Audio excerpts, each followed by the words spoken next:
Kamu pasti sering banget dengar istilah financial freedom. Bosen nggak sih? Financial freedom atau kebebasan finansial adalah strata tertinggi dari kondisi finansial seseorang. Di tahap ini, kamu nggak perlu pusing lagi soal uang karena kamu punya duit yang banyak banget atau passive income untuk bisa memenuhi kebutuhan finansial kamu sehari-hari. Saya sendiri juga ingin banget punya financial freedom. Bahkan saya bikin beberapa konten seputar financial freedom ini.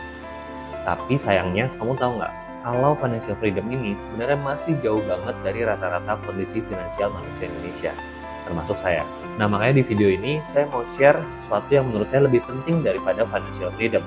Dan mudah-mudahan setelah menonton video ini, kamu bisa punya tujuan finansial yang lebih jelas, lebih realistis, dan lebih applicable daripada hanya sekedar mengejar financial freedom.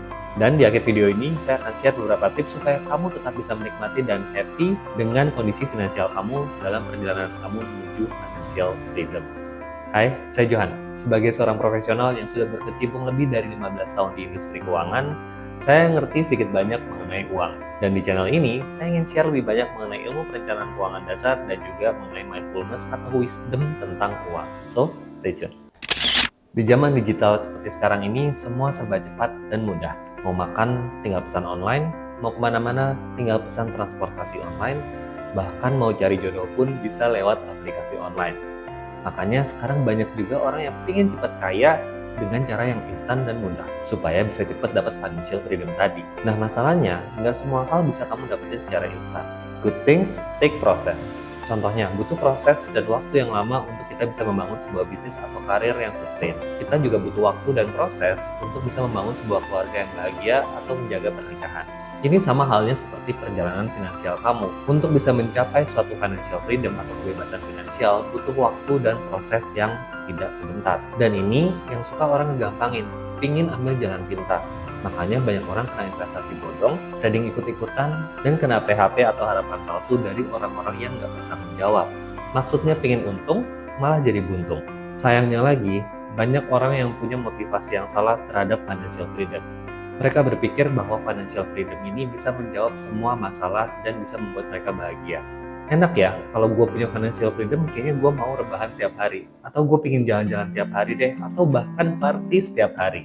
Lucunya, orang yang sudah kaya raya sekalipun dan mencapai financial freedom, kayaknya nggak ada tuh dari mereka yang tiap hari rebahan atau party. Kita lihat aja orang terkaya di dunia seperti Jeff Bezos, Elon Musk, atau Bill Gates. Mereka bisa kaya raya karena mereka punya mimpi dan visi yang besar dan gak malu-malu untuk bekerja ekstra keras sampai visi dan mimpi-mimpinya mereka itu terwujud. Nah, oleh karena itu, mereka yang sudah mencapai financial freedom justru masih akan terus punya visi dan mimpi yang besar sambil terus berkarya. Saya sendiri lebih suka istilah financial happiness daripada financial freedom.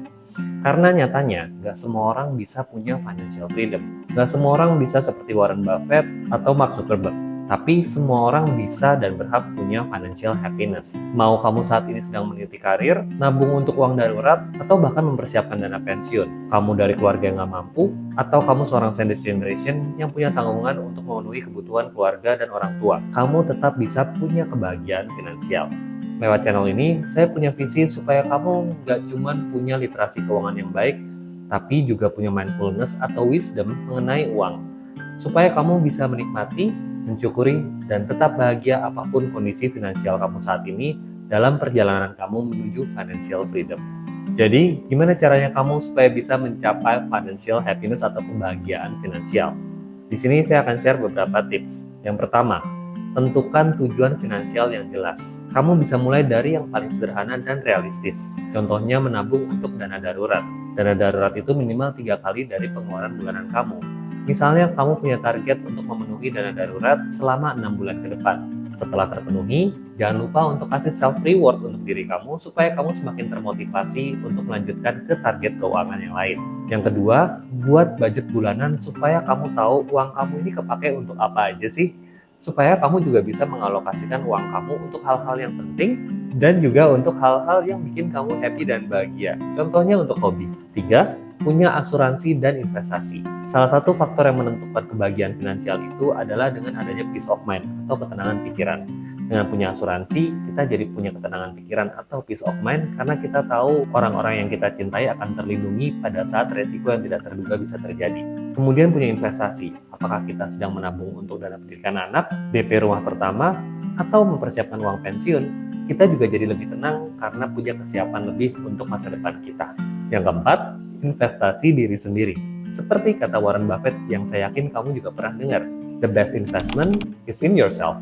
The more you learn, the more you'll earn. Karena semakin berkembang diri kita, maka value diri kita ini juga naik dan otomatis pendapatan kita juga akan bertambah. Tapi ini nggak cuma soal uang. Riset juga membuktikan bahwa pengembangan diri ini juga bisa membuat kesehatan mental yang lebih positif. Kita jadi nggak gampang stres dan lebih percaya diri. Kelima atau terakhir, jangan lupa bersyukur. Bersyukur karena kamu masih punya pendapatan dan pekerjaan dibandingkan dari 7 juta penduduk Indonesia yang masih menganggur. Bersyukur karena kamu masih punya kesehatan, keluarga, dan teman-teman yang menyayangi kamu. Bersyukur juga akan bantu kamu punya pemikiran dan semangat yang lebih positif. Kamu bisa jadi lebih fokus ke hal-hal yang penting yang bisa buat kamu lebih bahagia di samping sekedar hanya mengejar uang dan materi. Lagi pula, hal-hal yang paling berharga justru nggak bisa dibeli dengan uang kan? Itu aja dari saya. Thank you buat kamu yang udah nonton. Kalau kamu suka sama videonya, please share ke orang-orang yang mungkin membutuhkan, like dan subscribe yang belum, dan sampai jumpa di video selanjutnya.